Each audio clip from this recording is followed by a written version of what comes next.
ഇന്ന് ബീൻസ് കൊണ്ടൊരു കറി തയ്യാറാക്കാം. ചോറും ചപ്പാത്തിക്ക് പറ്റിയ ഒരു കറിയാണ്. അതിന് നമുക്ക് അതെങ്ങനെയാണ് തയ്യാറാക്കുന്നത് നോക്കാം. അതിന് വേണ്ടിയിട്ട് കുറച്ച് ബീൻസ് ഇവ നന്നായിട്ട് കഴുകി എടുത്തിട്ടുണ്ട്. ഇത് നമുക്ക് എത്രത്തോളം അരിയണം, ചെറുതായിട്ട് അരിയണോ അല്ലെങ്കിൽ വലുതായിട്ട് അരിയണോ, അതൊക്കെ നമ്മുടെ ഇഷ്ടം പോലെ ചെയ്യാം. എന്നിട്ട് ഞാൻ കുറച്ച് വലുതായിട്ടാണ് അരിഞ്ഞേക്കുന്നത്. ഇതേപോലെ അരിഞ്ഞെടുത്തിട്ടുണ്ട്.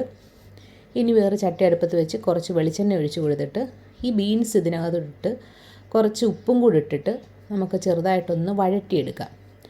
ഒരുപാടങ്ങ് വെന്ത് പോകണ്ട, ചെറുതായിട്ടൊന്ന് ആ പച്ചപ്പൊക്കെ ഒന്ന് മാറി ഒന്ന് കിട്ടിയാൽ മതി. ഇനിയൊന്ന് കുറച്ച് ഉപ്പൊക്കെ ഇട്ട് കൊടുത്ത് നണ്ടൊന്ന് വഴറ്റിയെടുത്തിട്ടുണ്ട്. ഇതൊന്ന് കോരി ഒന്ന് വേറൊരു പാത്രത്തിലോട്ട് മാറ്റി വയ്ക്കാം.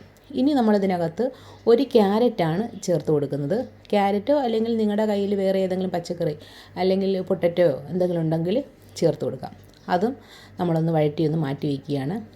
ഇനി ചട്ടി ചൂടായി കിടക്കില്ല, അതിനകത്തോടെ കുറച്ചുകൂടെ വെളിച്ചെണ്ണ ഒഴിച്ചിട്ട് ജീരകവും കടുകും ഇട്ടൊന്ന് പൊട്ടിച്ചതിന് ശേഷം ഒരു വലിയൊരു സവാള ഒന്ന് വഴറ്റി കൊടുക്കുക. കുറച്ചുകൂടി ഉപ്പ് ചേർത്ത് കൊടുക്കുക. ആ ഒന്ന് വഴന്ന് വന്നതിന് ശേഷം നമ്മൾ 2 പച്ചമുളകും ചെറിയൊരു മീഡിയം സൈസിലെ തക്കാളിയും കൂടി ഇതിനകത്ത് ചേർത്ത് കൊടുത്ത് നന്നായിട്ടൊന്ന് വഴറ്റിയെടുക്കുക. സവാളയും തക്കാളിയും പച്ചമുളകും നന്നായിട്ട് വഴന്ന് വന്നതിന് ശേഷം ഇനി നമുക്കിതിനകത്ത് കുറച്ച് പൊട്ടുകടല ചേർത്ത് കൊടുക്കാം. പൊട്ടുകടല ഇല്ലെന്നുണ്ടെങ്കിൽ കപ്പലണ്ടി ആയാലും ചേർത്ത് കൊടുത്താൽ നല്ല ടേസ്റ്റ് ആയിരിക്കും ഈ കറിക്ക് കേട്ടോ. ഇനി നമുക്ക് കുറച്ച് മസാലകൾ, മഞ്ഞൾപ്പൊടി, മുളക് പൊടി, മല്ലിപ്പൊടി, ഗരം മസാല പൗഡർ, ഇത് ഇത്രത്തോളം ചേർത്ത് കൊടുത്ത് ആ പച്ചപ്പൊക്കെ ഒന്ന് മാറ്റിയെടുക്കുക. ഇനി നമ്മൾ ഇതിനകത്തോട്ട് കുറച്ച് ചൂടുവെള്ളം ഒന്ന് ഒഴിച്ചു കൊടുക്കുന്നുണ്ട്. ഒരു ഗ്രേവിക്ക് ആവശ്യമായിട്ടുള്ള കുറച്ച് ചൂടുവെള്ളം. അതും ഒന്ന് നന്നായിട്ട് മിക്സ് ചെയ്തതിന് ശേഷം ഇനി നമുക്ക് നമ്മുടെ നേരത്തെ വഴറ്റി വെച്ചേക്കുന്ന ഈ 2 ബീൻസും അതുപോലെ ക്യാരറ്റും ഇതിനകത്ത് ചേർത്ത് കൊടുക്കുക. എന്നിട്ട് നന്നായിട്ട് മിക്സ് ചെയ്യുക. ഒന്ന് തിളച്ചതിന് ശേഷം നമുക്കിനി ഉപ്പൊക്കെ നോക്കാം കറക്റ്റാണോ എന്നുള്ളത്. അന്നേരം ഒന്ന് അടച്ചു വയ്ക്കുക. ഇനി നന്നായിട്ടൊന്ന് തിളച്ച് വരട്ടെ. അതുകൊണ്ട് നന്നായിട്ട് തിളച്ച് വന്നിട്ടുണ്ട്.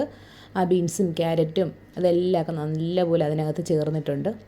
അന്നേരം ഈ സമയത്ത് ഉപ്പൊക്കെ കറക്റ്റാണെന്ന് നോക്കുക.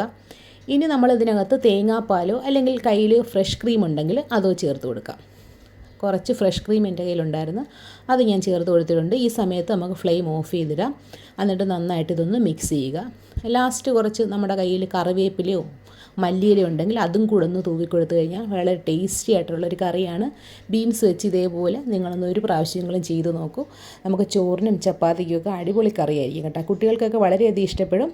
ഇതേപോലെ ട്രൈ ചെയ്ത് നോക്കിയിട്ടില്ലാത്തവർ ഒരു പ്രാവശ്യങ്ങളും ട്രൈ ചെയ്ത് നോക്കൂ. അന്നേരം നമുക്ക് അടുത്ത വീഡിയോയിൽ നല്ല നല്ല റെസിപ്പികളുമായിട്ട് വീണ്ടും കാണാം.